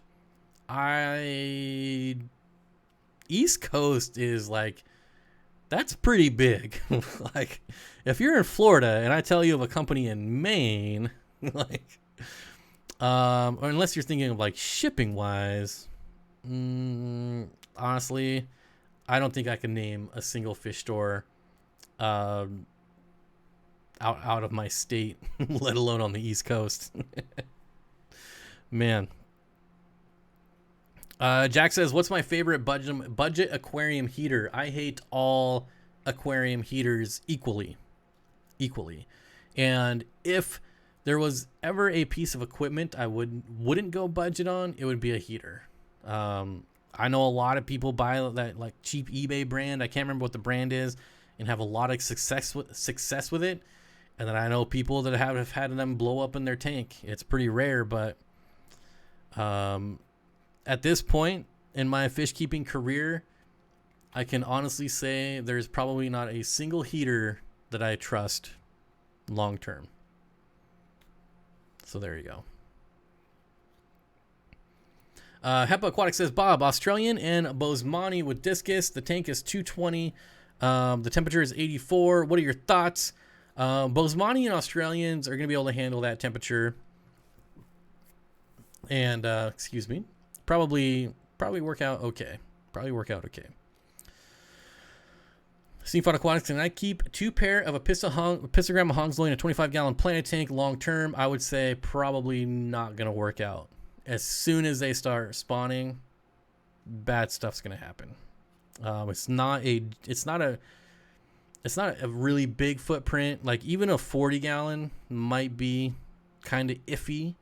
So you can keep Epistos together for a very long time, but there's always a point when they reach maturity, when they're gonna just turn on other Epistos in the tank. They're gonna get aggressive when they spawn. So, like I have a 20-gallon tank with like, I don't even know, 15 Epistos in it, but they're all like an inch, right? They're still fry. If I kept them that way, obviously it would be a bloodbath. And I know you're only talking about 4 versus 15, but it would be like the same scenario. Once they get to a certain point, they're gonna turn on each other. Danny says, I've never lost a heater to anything except time. Aqueon is fine. There's the Aqueon like Pros or something like that are probably pretty good. At least they used to be. Like those used to be my go-to. And then the Fluvels were my go-to for a long time. And now I just try my hardest to never have to use a heater. I've had heaters get stuck on and cook fish too many times.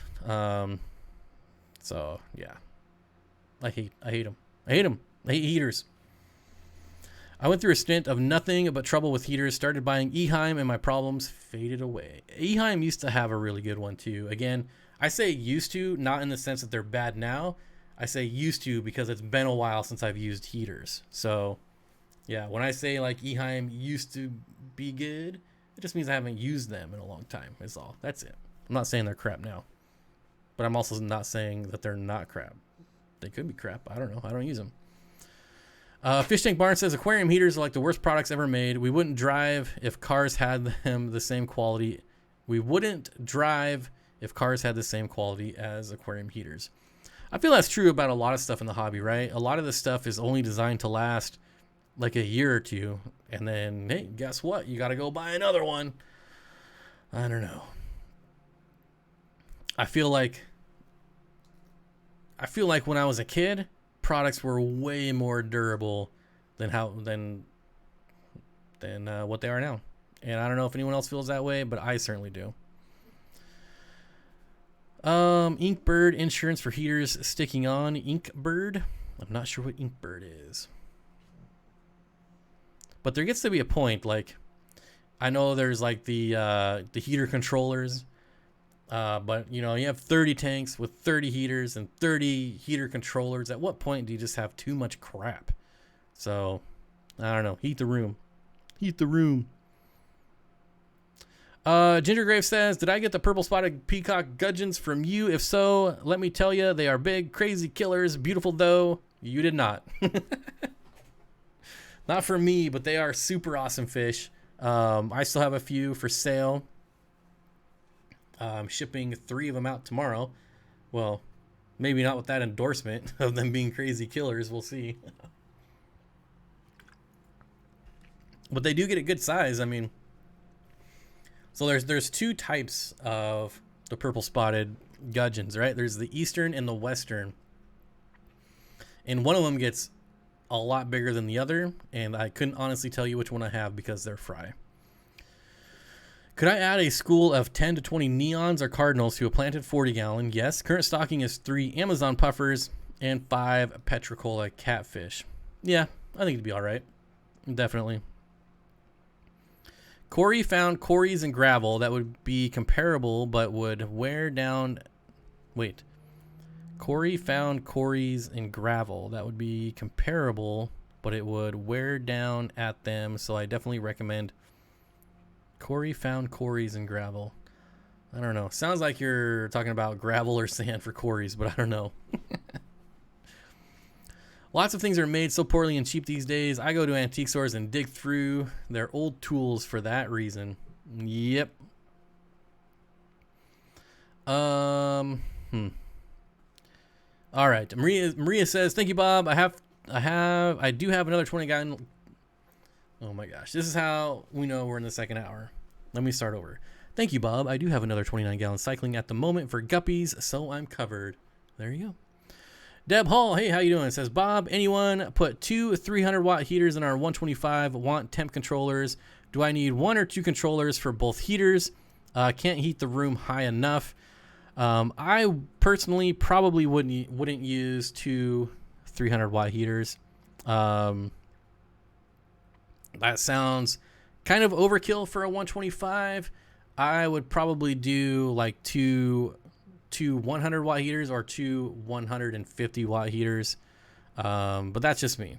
As far as the heater controllers, it's going to depend on the model. There's some that can do more than 1, but most of them are only going to be able to do 1. But it's something I haven't researched in a long time, so honestly, I don't know what kind of technology is out there now for heater controllers. Things aren't made the way they were when I was a kid, and they weren't the same as when my dad was a kid, and they weren't the same when my grandparents were a kid. There you go. There it is. Yeah. I think it's mixed. I remember those crappy screw-on glass heaters. Yeah. I remember those. Ginger Grave says, hi to all. I just got home from work. Something I hope I never have to say again. I gotta stop bringing that up. The Inkbird can control 2 heaters. Well, there you go. I have a 240-gallon tank with 1 300-watt heater, and it heats it no problem. And the only reason this tank has a heater is because it's in the garage. It's not in a fish room. It's not in either of my fish room. It's just in the garage. And 1 300-watt heater keeps it at 78 degrees, no problems. The other reason I don't use 2 is that if it gets stuck on, it's such a large volume of water that it would literally be impossible to cook the tank. If a 300-watt heater gets stuck on, because you figure it's a 240-gallon tank and 135-gallon sump that's about halfway full, so another 70 gallons of water. If it gets stuck on 24 hours a day, it's not going to cook the tank. So that's why I like to use smaller heaters. So instead of like on a 6-foot tank, I would rather use multiple small heaters than multiple big heaters, or even like a single big heater, because if one gets stuck on, it's not going to hurt anything. I understand you're using heater controllers, but heater controllers fail too, right? So don't get a heater controller and think that you're never going to have issues, because heater controllers are built about as well as heaters. So it is like another line of defense for you, but they still fail. Josh's World says, do you still have little Steen? Yes, I fed him a bunch of clams right before the stream, as a matter of fact. When I was little, boys were boys and girls were girls. Now, not sure, things change. Well, we won't go down that road on this fish stream. Perhaps use a second backup at lower temperature. That would be another thing to do. Yeah, you could have like one set at 78 and then one set at 74, and the ones that set at 74 would just never turn on in case that one failed. That's another little fail-proof system. Well, obviously you could still fail, but you know what I mean. You know what I mean. Branded Guy says, I've become a big believer in inline heaters rather than in-tank heaters. They work very well and heat the tank more evenly. Plus, I believe they're more efficient, less wattage to heat larger volumes. Yeah, we had somebody come talk at our Aquarium Society a long time ago. I don't remember who it was, but they were like, Americans are the only people that use like massive, like 500 watt heaters. He's saying like he's traveled all around the world, and like everywhere else, instead of using like one 300 watt heater, they use 300 watt heaters just for that reason. And like, that makes sense. That makes sense. And then I had two of my own tanks, the heater gets stuck on and cook all my fish. And then after that, I was like, never again. I'm not going big heaters. I use 50 watt heaters in just about anything that requires a heater except for my 8-foot tank. I've had, Matt M says, I've had one bladder snail hitchhiker for almost 3 months. Maybe it needs to reach maturity, waiting to see more to add to other tanks, but still just have one for now. Bare bottoms aquariums, you're right. You're right. Ghetto sump love. In my opinion, that's the best way to do sumps. I personally am not a fan of like these $500 sumps with all these different compartments, and man, just put a tank under there, wall it off, get yourself some batting. If you feel like you need some more bio material, whatever, put some lava rock in there. Lava rock's super cheap, but man, like some of these sumps are like $300 and they're only like 20 gallons. It's like, just spend $20 on a tank, build a sump, save yourself a ton of money. I don't know. That's just me though. Bob, how about one 50 watt and a 10 gallon? If that got stuck on, how much time do I have? So that's what I cooked my fish with, was a 50 watt heater and a 10 gallon tank. And it happened within a day. So it doesn't take long for 50 watts to heat up 10 gallons of water. That's exactly my scenario. I had a breeding pair of Epistogramma cockatoides, and I cooked them within a day.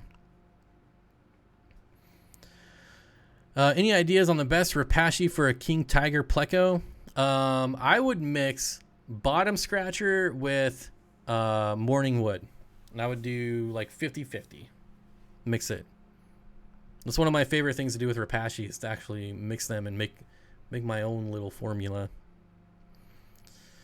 I just put my aquarium in my bed and warm it up with my body heat overnight. Well, hey, there you go. You know, if that's how you get down, more power to you.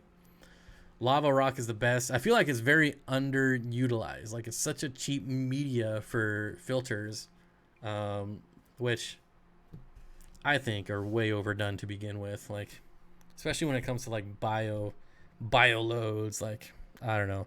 I ranted about this a couple streams ago. I feel like how most filtration is just way overdone anyways. You don't need that much bio load, or that much bio filtration, I should say.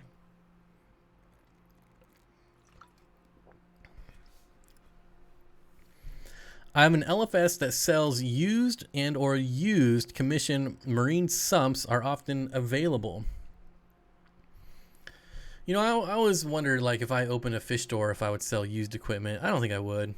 I know that's not even close to what you're talking about streetwise, but I don't know. I feel like it's too much liability for a couple bucks, but especially like local or stores that sell like used tanks, like, talk about liability. Man, screw that nonsense. But yeah, it is a good way to get stuff cheaper. But I don't know. I don't even know why I brought that up, because I don't own a store, but I don't know. I love mixing Repashy with ground up freeze-dried food. Also, yeah, plants and lava rock are my main filter besides quarantine. Yeah.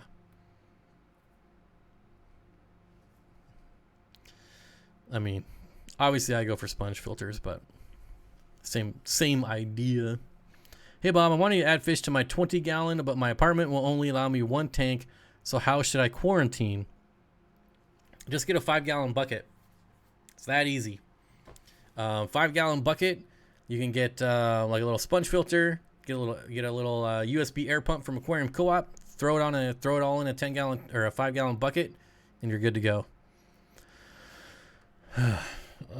I feel like the 5-gallon bucket is not just used for water changes. It has other uses as well, like a temporary tank, a quarantine tank. Yeah. And you could always use a 5-gallon bucket.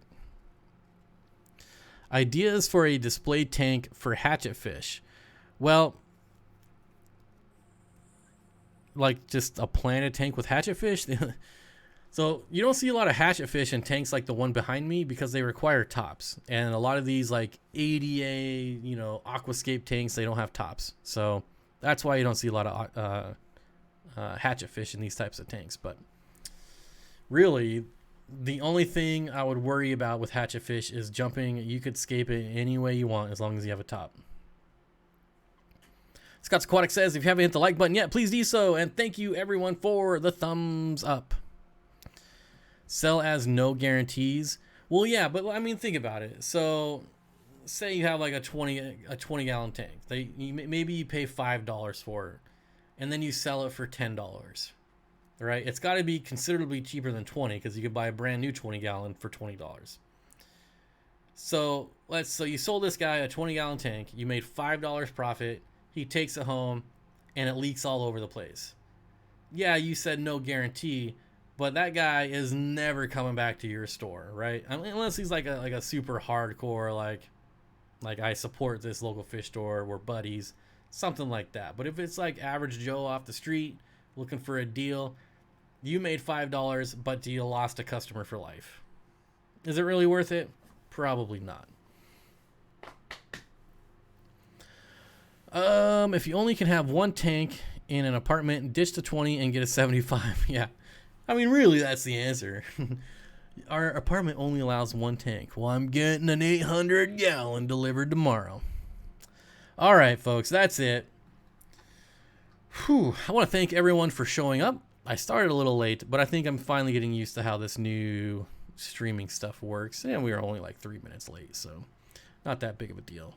So thanks for everyone for coming along. I appreciate all of the interaction. I also appreciate all the lurkers, all the mods, the subscribers, and we got some new members to thank. Andrew, S rejoining, Jason, and Emily and Deb, keeping the streak of 5 alive. That is amazing. I don't even know how many weeks in a row of getting at least 5. So that's really awesome.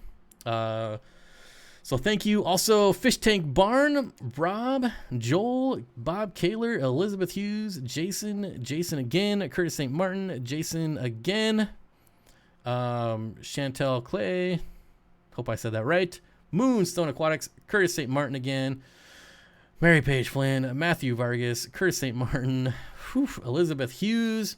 All thank you for the super chats. I appreciate it. And let's see. What should we end this on? I don't know. I got nothing. But I am hungry, so I'm going to go eat. And actually, technically, we got to wait around for 2 more minutes. 1 minute and 40 seconds. So let's get some last second questions. Indoor Fishing Inside says, I boiled rocks myself before. I heard that. I would recommend to not boil rocks.